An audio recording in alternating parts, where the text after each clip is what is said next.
Hey guys, I'm Charlie from paintballs.com.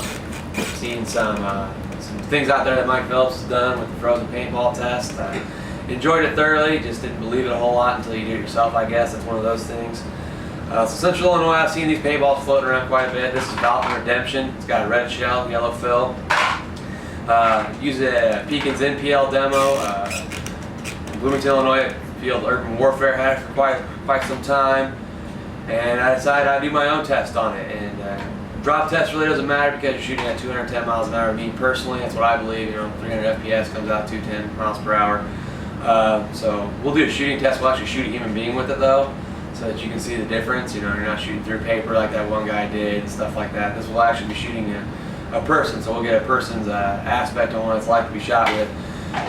This paint here, which is what our team's using now at Area 52. It's our field sponsor. And this is just plain GI Milsim 2-star, and I believe it has an orange fill. So, real quick, I froze this. I started it on like Tuesday. Today is Friday. It's 9:30 or 10 o'clock, something like that in the morning. So here it is. This is just a frozen. You can, if you get a little bit closer, I mean, I know that the camera guy's a little bit more distance away from me, but there's 1, 2, 3, 4, there's 5 or 6 good dimples in this. So yeah, the flight's not going to be too great in it. But my thing was I wanted to, they always poke the ball and they're able to squeeze it out. So get in here and poke it. The shells are extremely tough now. I've noticed that. The stuff that I had at home, this was the last of it in the GI, so I'm sorry, in the Falcon. But yeah, it still squeezes out. It still makes a decent mess. That's part of it. But earlier this morning when I tested this to make sure it had frozen on me like it was before, because I had tested this a couple times at home, guys. I wanted to make sure this was going to be a valid point. And come in a little bit closer. The paint's actually sticking into the shell. I literally just cut this paintball in half with a knife. That one's not going to be a good aim. So you can see, yes, it's starting to thaw once I've cut it in half. And that's great. But if you can run into the guys that go out there and can actually legitimately freeze their paint, the shell, yes, it's going to be significantly harder, compared to this stuff that, you saw how hard and struggle it was to get that one to pop. This one's literally, boom, I'm in, paint comes and just drips right out. That's that GI 2-star that I just did, and I'll do another one of the Falcon just so you can see it. I'm probably not the strongest guy in the world, but I'm definitely not one of the weakest, so, it's coming out like, that's just, it's coming out in ribbons. So it'd be like if you watched your mom ever bake when you were a kid and she was putting frosting on a cake and she was squeezing it out of one of those frosting things. That's what it looks like. It comes out as a big thick ribbon. It's sticky, the GI, it drips. This doesn't drip. It's just sticking right to my finger. So my whole thought and theory on it is, yeah, you can freeze paint. It's very plausible. I just did it. It took less than a couple days for me to get it done. Around here, I don't know what fields are bring your own paint fields. I really don't. Some fields have different rules, and some events you can bring your own paint and stuff like that.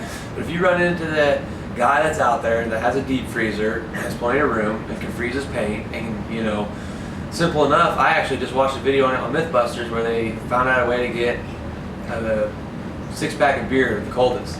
And all they did was take water, ice, and salt and mix it together and got down to 25-some degrees Fahrenheit in 5 minutes. Alright, my freezer set at 28 degrees Fahrenheit. I don't like my stuff too frozen. I'm a big frozen pizza eater, sorry guys. So basically, yeah, I can freeze my own paint at 28 degrees Fahrenheit and get it frozen to where, yeah, just now, after I've had this cut open for a little bit, yeah, now it's just going to flop right out. Then again, it's also open, and you can still see that's really sticky. It's just warming up. I don't believe it makes the shell even more brittle. I think it makes it more tough. And again, guys, this video was made just as information for you from multiple different aspects and views. We're also going to do a shooting video. I think I'll be using a Geo 2 upgrade to the 2.1, just the cosmetic changes, the pops ASA, the 45 fitting on there.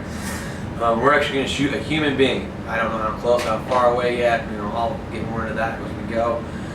But I just want to make sure you guys knew that, here at bloomingtonpb.com, that we take every little question or every little myth and we're going to try to debunk it or make it better. All right.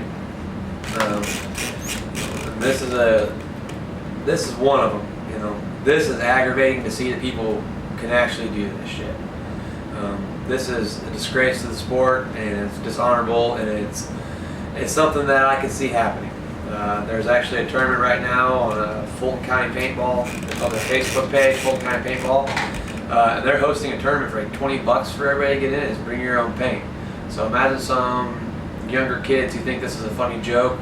Go out to Walmart and buy a case of paint, or even Dick's Sporting Goods, buy a case of paint, go home, throw it in their deep freeze with their mom and dad, get a cooler, take it to the tournament frozen, start lighting people up. Yeah, I'm going to call them plausibility on it though. You know, I understand that's very implausible, but it could happen. You get the right guy with the right amount of technology, a guy that wants to do something, and wants to physically hurt people, you know, some guy who's not good at the sport gets made fun of. You know, and that's something else I want to touch on. You know, this is paintball, this is a brotherhood, that's a community.